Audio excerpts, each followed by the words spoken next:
तो आपका भी कोई ऐसा दोस्त है जो आपके लिए कुछ भी करने को तैयार हो जाए। मूवी की शुरुआत में हमको फ्रेडरिक वीमार को दिखाया जाता है जो एक गरीब परिवार का लड़का है। वो अपनी पढ़ाई जारी रखना चाहता है लेकिन उसके परिवार की हालत खराब होने की वजह से ये मुमकिन नहीं था। वह आस पड़ोस में छोटे मोटे काम करता था और इसके अलावा फ्रेडरिक को बॉक्सिंग करने का भी बहुत शौक था। वो शहर के छोटे से जिम में ट्रेनिंग किया करता था। एक दिन उसके जिम में एक बॉक्सिंग ट्रेनर आया जो नेपोला नाम की एक नाजी स्कूल में टीचर भी था। वह अपने साथ अपने प्रोफेशनल बॉक्सिंग स्टूडेंट्स को लाया जिनमें से एक के साथ फ्रेडरिक की बॉक्सिंग फाइट होती है। उसने बहुत जोरदार अंदाज में फाइट की जिससे वह ट्रेनर भी उससे काफ़ी इम्प्रेस हुआ। लेकिन जब फाइट जीतने के लिए सामने वाले को नॉकआउट करने की बात आई तो उसे अपने विरोधी पर दया आ गई और इसी चक्कर में वह मैच हार गया। लेकिन ट्रेनर को इम्प्रेस करने में कामयाब रहा। उसने फ्रेडरिक को नेपोला में दाखिला लेने की सलाह भी दी। वहाँ से पढ़ाई पूरी करके वो एक आर्मी ऑफिसर बन जाएगा।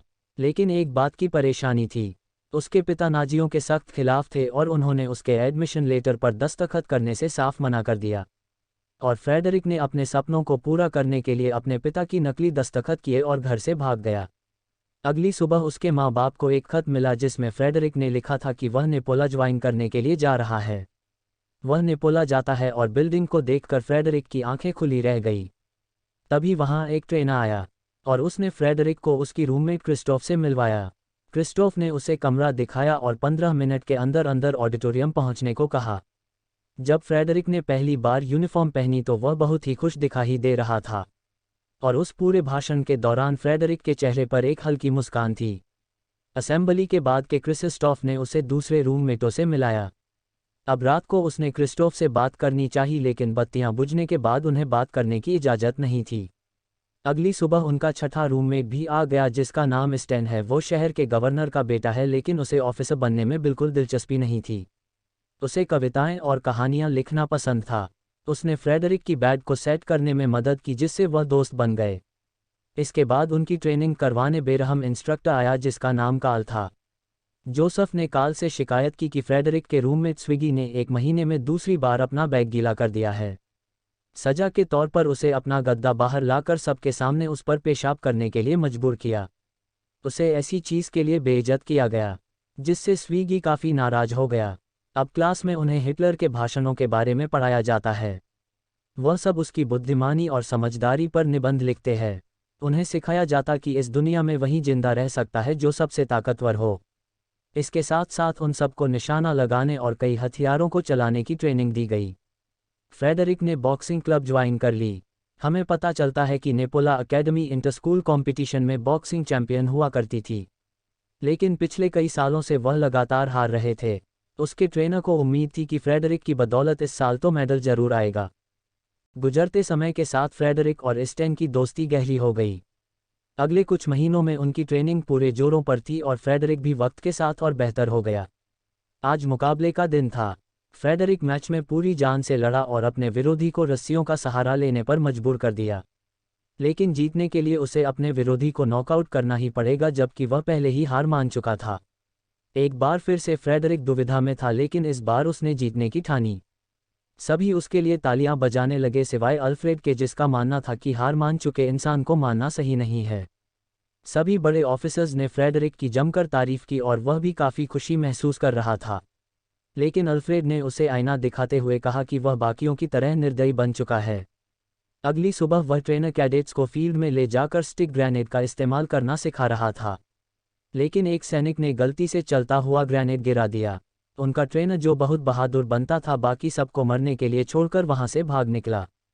हर तरफ कैडेट्स डरे हुए खड़े थे, लेकिन स्विगी बहादुरी से ग्रेनेड पर कूदकर उसे अपने शरीर से ढक लिया।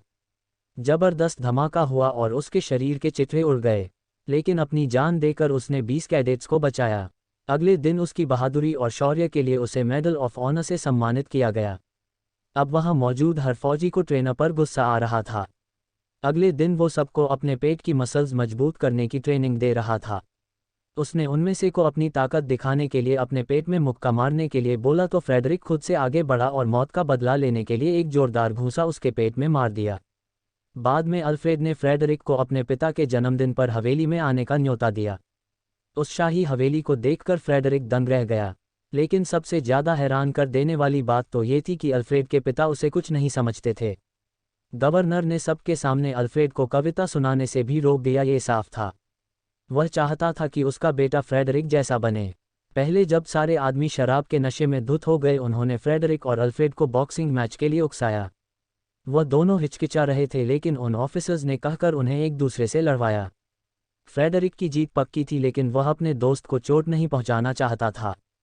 पर अल्फ्रेड को भी किसी की दया नहीं चाहिए थी, इसलिए उसने फ्रेडरिक को अपनी पूरी जान लगाने के लिए कह दिया। नतीजा ये हुआ कि वह एक ही घूंसे में नीचे गिर गया। उसके पिता और उनके दोस्त मिलकर फ्रेडरिक की तारीफ करने लगे और बेचारा अल्फ्रेड धीरे से अपने कमरे की तरफ चला गया। दोनों सर्दियों की शुरुआत में अकादमी वापस पहुंचे। रात के समय उनके बैच को तत्काल गवर्नर के सामने पेश होने का ऑर्डर दिया गया। पता चला कि पास के गांव से सोवियत कैदियों का एक गुट हथियार चुराकर फरार हो गया और उन्होंने कई लोगों की जान भी ले ली है। उन्हें राइफल्स लेकर शूट एंड साइट के ऑर्डर दिए गए। थोड़ी देर बाद उन्हें कुछ लोग छुपकर भागते हुए दिखे। उन्होंने उन लोगों पर अंधाधुंध गोलियां पर, लेकिन नज़दीक से देखने पर उनके पैरों तले जमीन खिसक गई, क्योंकि वह कैदी नहीं बल्कि मासूम बच्चे थे। वह एक बच्चे की जान बचाने की कोशिश करता है जो गंभीर रूप से घायल था, लेकिन तभी उसका बाप वहां आया और बच्चे को गोली से उड़ा दिया। उसने वहां अपने पिता को उन छोटे बच्चों को इकट्ठा करके एक एक को चुन चुन कर मारते हुए देखा। अल्फ्रेड के मन में हजारों ख्याल दौड़ रहे थे। उसे अपने पिता की करतूत से गुस्सा आ रहा था।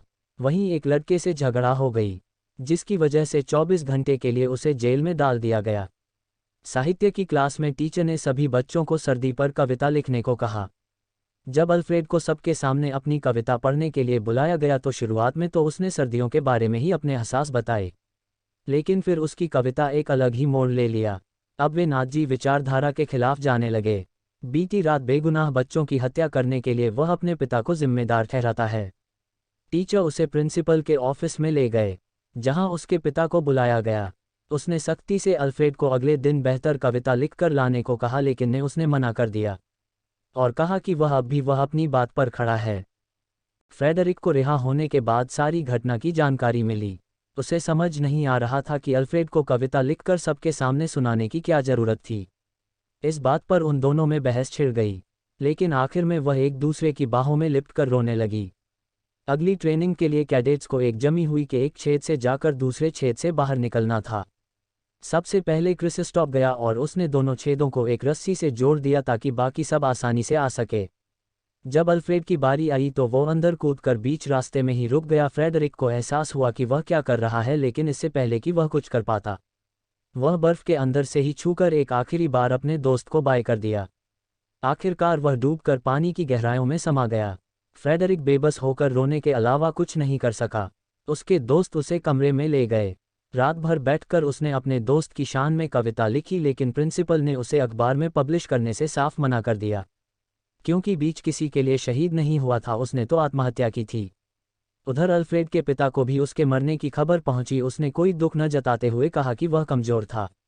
फ्रेडरिक उसकी मौत का शोक मना रहा था, पर उसके बॉक्सिंग इंस्पेक्टर ने बताया कि बॉक्सिंग टूर्नामेंट का आखिरी मुकाबला कल होगा और वह चाहता है कि फ्रेडरिक उसके लिए पूरी तरह तैयार रहे।